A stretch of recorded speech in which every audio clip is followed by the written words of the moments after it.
I just realized that I do take the Taiwanese hospitality for granted a lot of time. Taiwan is amazing.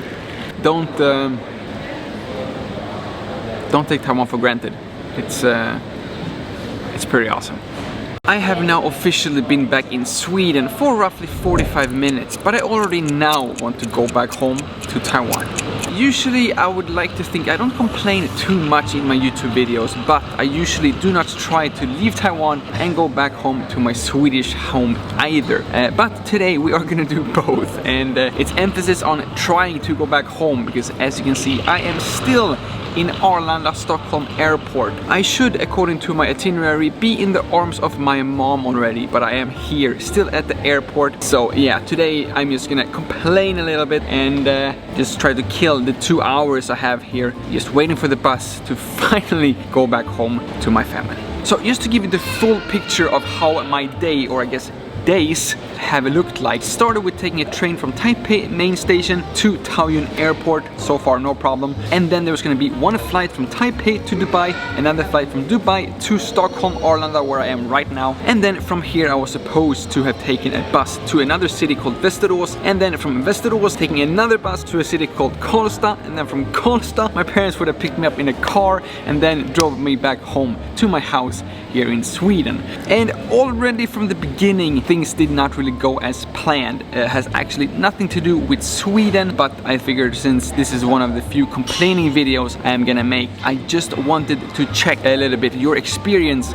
with a certain Dubai airline. I'm not gonna mention any names, but it was so weird because normally I am quite big, tall guy, so normally, like, if it's EVA or any other Asian airline, I will just go up asking very nicely, do you happen to have any emergency seats available? 9 out of 10 times, because they see that I am in need of longer leg space, they will give that to me, and also because I'm like first one to check in like 2 hours before departure. If it's already taken or they don't want to give it to me, that's totally fine, of course. But this is the first time I've heard that someone is actually charging extra money for emergency seat row, which is, first of all, a little bit weird. They wanted 6,000 NT from Taiwan to Sweden for an emergency seat row, which I felt I didn't really have that money to spend. But if you do want to help me out a little bit and want to contribute to this money on my way back home to Taiwan again, do consider joining my YouTube channel membership, and you can also send me a special thanks, which will also help me and my channel and maybe allow me to actually get a little bit more rest on my way back home to Taiwan again. But that was not the point. The point was that you actually had to pay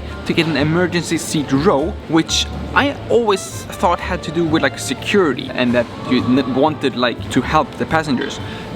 Apparently not. It's just the people who pays will get those seats. But now is where this story gets a little bit weirder, because when I was on the airplane I actually noticed that the emergency seat rows were still available. No one sat there because no one wanted to pay the extra money, I guess. So I asked like the crew or then the flight attendant if I could just like switch seats, because I saw that they were empty, the boarding was like already done. Even in the plane they said like you have to pay extra for that, and you actually have to pay before you board the plane, so we cannot allow you to sit in the emergency seat row, which I felt was just like weird to begin with. Then another thing was that no one sat there. which made me think like, okay, so I thought the whole purpose of these emergency rows was to help other people if there will be an emergency, but no one paid, so no one sat there. So I'm just very grateful that there was no actual emergency on that plane. But anyway, that had nothing to do with Sweden. It was just like something I felt like I needed to get out.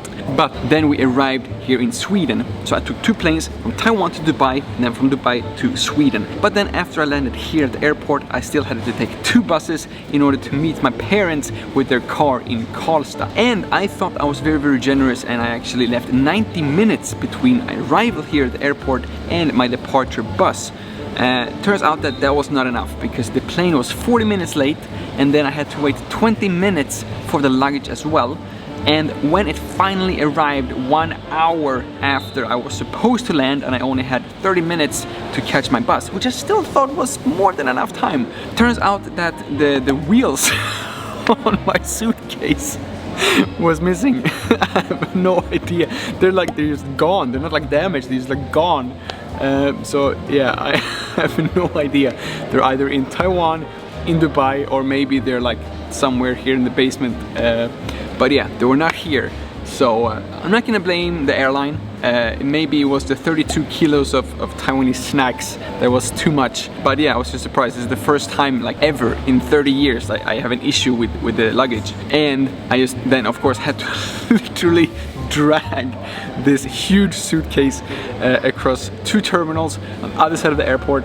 So yeah, I missed the bus. And another thing that I noticed as well as I was like running there trying to find like the best way to this transfer bus station, not a single person to ask. Like there was not a single volunteer, not even like a security guard that I could ask. And I just thought about that, like if I'm in Taiwan, there's like literally someone to ask like every like 10 meters I feel. And I'm actually right here next to the bus station waiting for my bus, which will come here in 2 hours.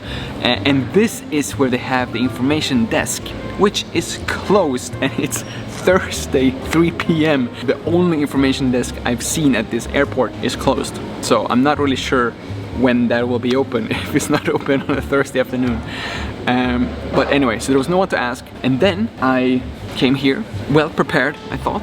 And I thought that finally now, since I have 2 hours to spare, I could finally spend the 200 Swedish crowns that I have saved in my apartment just for emergencies like this, if I want to come here and have 1 cup of overpriced Swedish coffee. Turns out that this money has expired as well. Apparently this expired like 2017, so not valid. And then they have an ATM behind me right here, which only prints out 500 crown bills, which is like 1,500 NTD. So you can only take it out in like $1,500 increments, which I also feel like it's a little bit steep, which neither of these 2 stores here actually accept, because they only accept cards, which is another thing. I have my Swedish card, thank God, but if you had been a tourist, then you would have been because they only accept cards, which I also think is gonna be how my life is gonna look like here in Sweden for the next month. We have something called Swish and we have something called credit cards. But if you're a tourist, that would like be the worst first impression ever.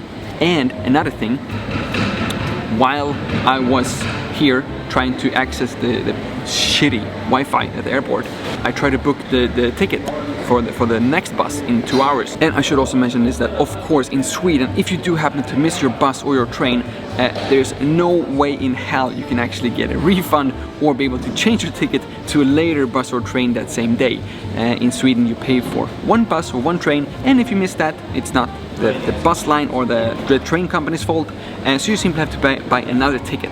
The Wi-Fi here at the airport is super bad, and while on the topic of booking another bus ticket, it's so stupid. So in order for me to purchase my bus ticket from Stockholm Arlanda Airport to Karlstad, I have to give them my actual address, my name, and my contact phone number online, and it's like a super long, tedious process if you have this shitty Wi-Fi that they give you for free at the airport. So that was frustrating. Yeah, I still have 2 hours to spare, so it's not really that big of a deal, but it just adds on like nothing has gone as it should today. So yeah, that was pretty much that I wanted to share. Thank you for letting me spend 15 minutes of recording, killing some time. And if you do consider to come and visit Sweden, don't just stay in Taiwan. It's so much more convenient, so much better. Yeah, hopefully everything will go smooth from here, and I managed to get my favorite sparkling water from Sweden, Lukas Päron, and Ahlgrens bilar, which I will not open until I am on the bus, and I know for a fact that I will actually be able to get to see my parents for the first time in 3 years later today. But that will be the end of the other video I am recording here during my trip from Taiwan and all the way back home to my family. So if that is something that you want to see, please do make sure to subscribe to this channel. I just felt like I just had to share this with someone and let it out a little bit because Oh, I also have not slept for like 2 days. I think that's the main reason for why I just feel like hopeless right now. I'm sorry that I don't even know if this video made any sense, but I just had to share, and I just realized that I do take the Taiwanese hospitality for granted a lot of times. Because I know that if a plane to Taiwan would have been 40 minutes late and I wanted to take a bus somewhere to like Kaohsiung or something, there would have been 3 Taiwanese people helping me on the way, and I would have been able to reschedule my ticket. I would have been able to get that ticket changed, or I would have gotten a refund. They would have sorted that out. I would have already, I'm sure, had compensation for my broken suitcase, which is now something I have to buy before flying back to Taiwan again. So yeah, Taiwan is amazing. Don't take Taiwan for granted. It's pretty awesome. Thank you all so much for watching. My name is Lukas. Starts with L as in like, ends with S as in subscribe. Please do both, and see you all in the next one.